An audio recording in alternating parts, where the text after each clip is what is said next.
the wonderful Benedicte Paviot.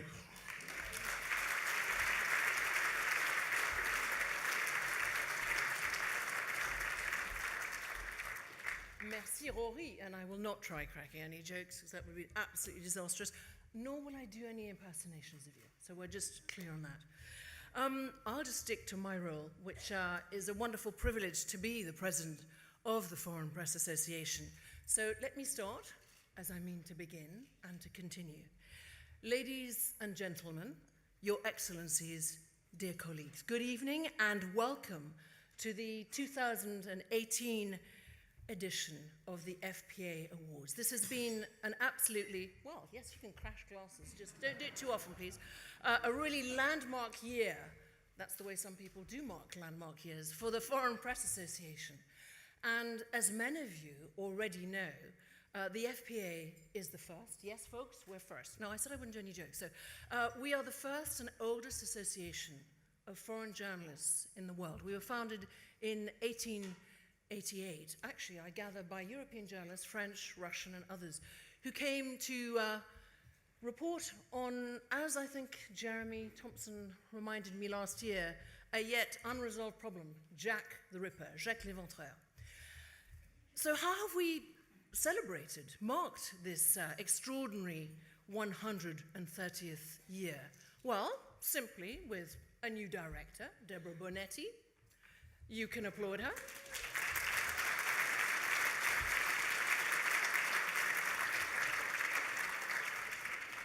New president, that's me. You don't have to applaud me. Thank you. The first French woman president, or I should say, hands up, full disclosure, half French, half British, hence the accent. I don't speak with a French accent and I'm not going to put it on. During the year, we have increased our members so that we now have nearly 500 from 65 countries.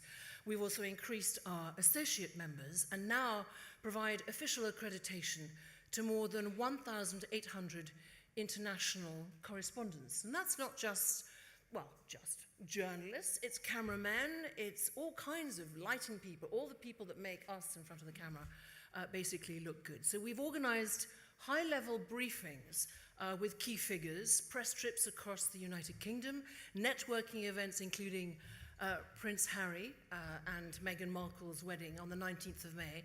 And for that we set up a special media center where, oh, let's just pull it off. Let's just do it outside Windsor Castle, although we are totally self-funded. And yes, we pulled that off. And it was exclusively for FPA members. So from dawn till dusk, 260 international journalists wrote, filed, broadcast their reports all over the world on the wedding of the year from there.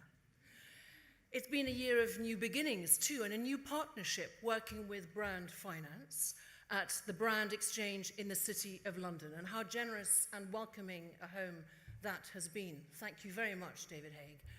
That you trust us and you've seen what the FPA can do. And actually, Deborah and I would say, you ain't seen nothing yet. Tonight, for the first time, we are live streaming around the world this awards ceremony, extending our reach to many, many more viewers. And it is an honor to have an array this evening of eminent speakers tonight. The Right Honourable Sir Alan Duncan, MP, Minister of State for Europe and the Americas. Thank you for being here at what is an extremely, well, slightly busy time. The Right Honourable Carwyn Jones, First Minister of Wales.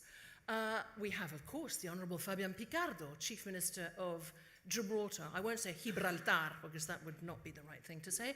It was a forgotten border, perhaps, until 3 days ago, but now you've made international headlines, you can forget that.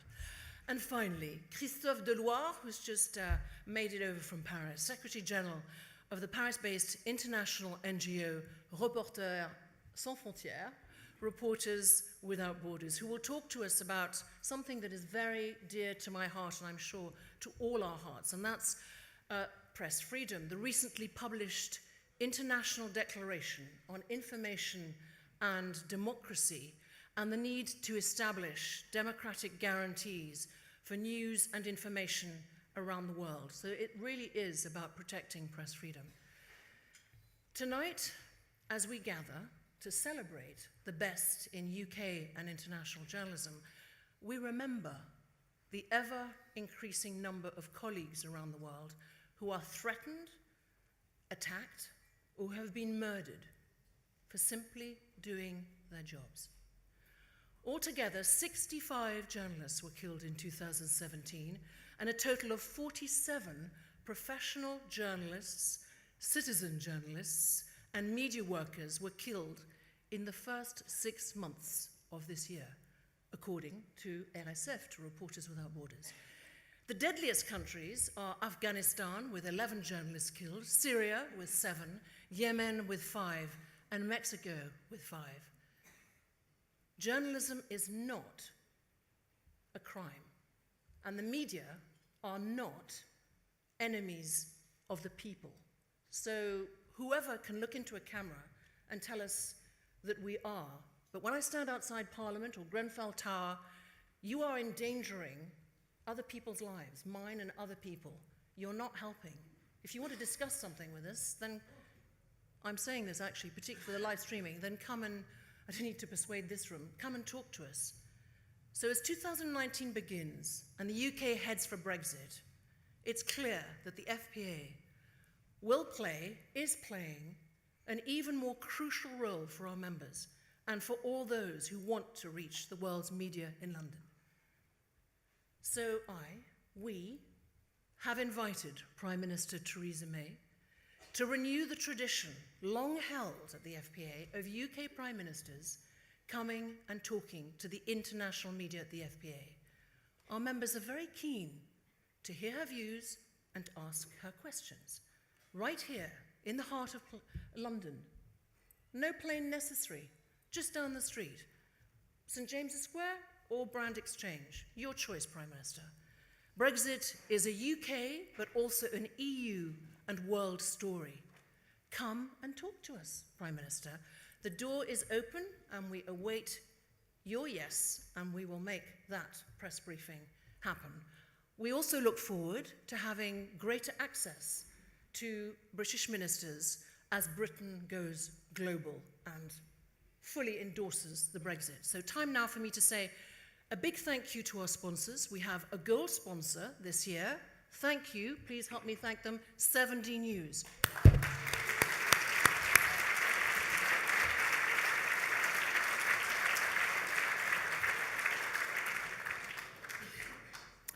In a moment, Rashid Saleh Al-Araimi, media advisor to the founder of 70 News, Dr. Ali Rashid Al-Nouami, will say a few words before the ceremony. We are very grateful to our most loyal of sponsors, Oman Sail, Her Majesty's Government of Gibraltar, the Thompson Foundation, and also to the Campari Group. And I hope you all enjoyed the magnificent reception that they gave us. We also welcome new sponsors, CNH Industrial, the force behind Fiat and Segafredo Coffee. I said it in Italian, I didn't mean that to say that. Who will treat us to gourmet coffee tonight. And together with our friends, and we thank them so much, the Japanese Shoshu and Sake Makers Association, you and we will all be enjoying a great sake tasting after this award ceremony. Thank you also to our delicious wine sponsor, Famiglia Cecchi, who they're celebrating their 125th anniversary this year. To our graphic sponsors, Barabino and Partners, who've produced the program, invitations, and much more for this evening. And of course, a heartfelt thank you to AP and to PA for your help and support. And I would be remiss if I didn't thank all this year's judges of tonight's awards, both our FPA judges, special thanks to Kate McCure for your work, and our outstanding external judges, Maxine Mahwini, Quentin Peel, and Nick Pollard. Thank you very much indeed.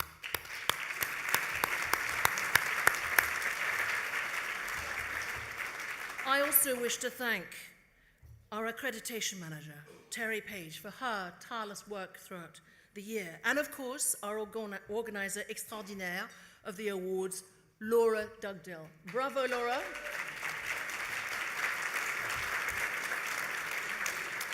Now, a quick word, if you'd like to tweet, the Wi-Fi here is rubbish, but it won't be.